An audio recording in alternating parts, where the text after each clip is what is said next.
नई नवेली अवनी के हाथ से चाय की प्याली छूट गई और वह डर के एकदम रुआसी हो आई। ननंद शीला को एकदम से गुस्सा आ गया। क्या भाभी एक चाय की प्याली ढंग से नहीं पकड़ी जाती? क्या मायके में खाती पीती नहीं थी?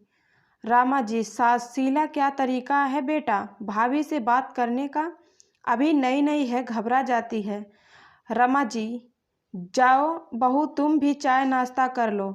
अवनी को एक बात की बड़ी राहत थी, उसकी सासू माँ वो अवनी को संभाल लेती थी। अवनी दुखी हो इससे पहले सासू माँ का हाथ उसके सर पर आ जाता और वो प्यार से उसे संभाल लेती। अवनी एक साधारण से परिवार से आई एक अमीर घर की बहू बन के समीर ने अपनी पसंद मम्मी पापा को बताई। लड़की अच्छी है, परिवार भी ठीक है। पिताजी सरकारी क्लर्क थे, इसीलिए साधारण सा परिवार। और जिस घर की वो बहू बनी एक सोने के व्यापारी का अमीर शानो शौकत वाला घर, इकलौता बेटा समीर और 3 बहनें। हालांकि तीनों की शादी हो चुकी, पर एक न एक मायके में बनी रहती। जब तक एक जाती दूसरी आ जाती, इस प्रकार आना जाना लगा रहता। अब तीनों ननदें अमीरी में पढ़ी लिखी तो थोड़ी जुबान की तेज थीं। सासू माँ एकदम सीधी सादी। अवनी की शादी को 1 माह ही हुआ है, अभी तक तो घर का काम काज माँ जी ही संभालती थी। अब धीरे धीरे अवनी को भी काम संभालना था। रमाकांत जी, ससुर जी, दुकान पर जाने का समय हो गया, जल्दी से खाना लगा दो। सासू माँ, बेटा अवनी तुम खाना लगा दो, मैं तैयारी कर देती हूँ। अवनी ने टेबल पर खाना लगा दिया। पिताजी ने खाया और हाथ पोंछने के लिए तौलिया मांगा तो वहाँ कोई नज़र नहीं आया। पापा जोर जोर से चिल्लाने लगे। इतने में अवनी ने तौलिया पिताजी के हाथ में रख दिया और अपनी ही साड़ी में उलझकर गिर गई। पापा, ये क्या है? चलना भी नहीं आता? सासू माँ, अरे कोई बात नहीं है, आप दुकान पर जाइए, मैं देख लेती हूँ।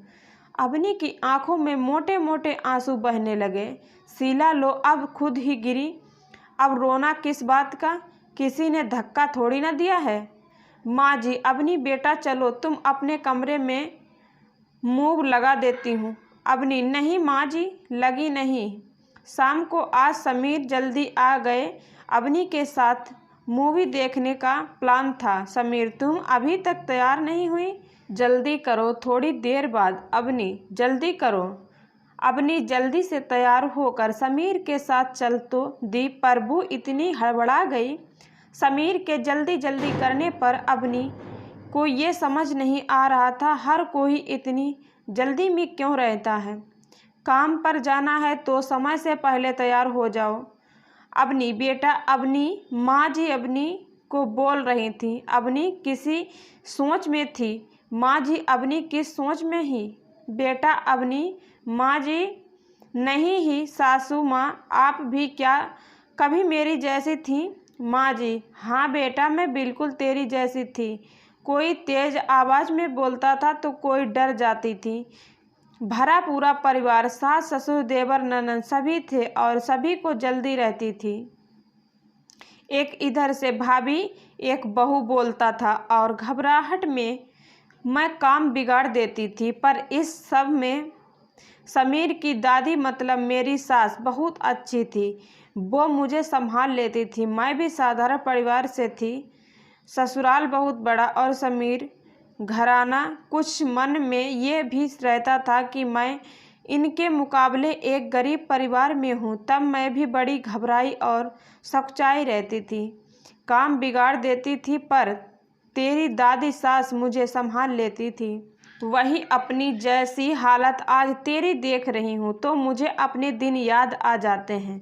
पर तेरी दादी सास की दी हुई शिक्षा याद रखती हूँ कि एक लड़की बड़ी उम्मीदों से डरी सहमी एक अनजान घर में प्रवेश करती है। अगर हम उसको थोड़ा सा भी संभाल लें तो समय आने पर वो भी पूरा परिवार और रिश्ते संभाल लेगी। पर इसमें एक सास का प्यार बहुत कम आता है। पति का प्यार और सपोर्ट तो रहता ही है, पर एक गृहस्थी को बसाने में सास का बहुत बड़ा योगदान होता है। अवनी अपनी प्यारी सास माँ के गले लग गई और उसे ऐसा एहसास हुआ जैसे वो अपनी माँ के गले लगी हो। ये ही एहसास होता चाहिए ससुराल में। मेरी ये स्वचित रचना है, बस मन के भाव को रच दिया। दोस्तों, कहानी अच्छी लगी हो तो लाइक शेयर कमेंट ज़रूर करना। चैनल पर नए हैं तो सब्सक्राइब ज़रूर कर देना। धन्यवाद।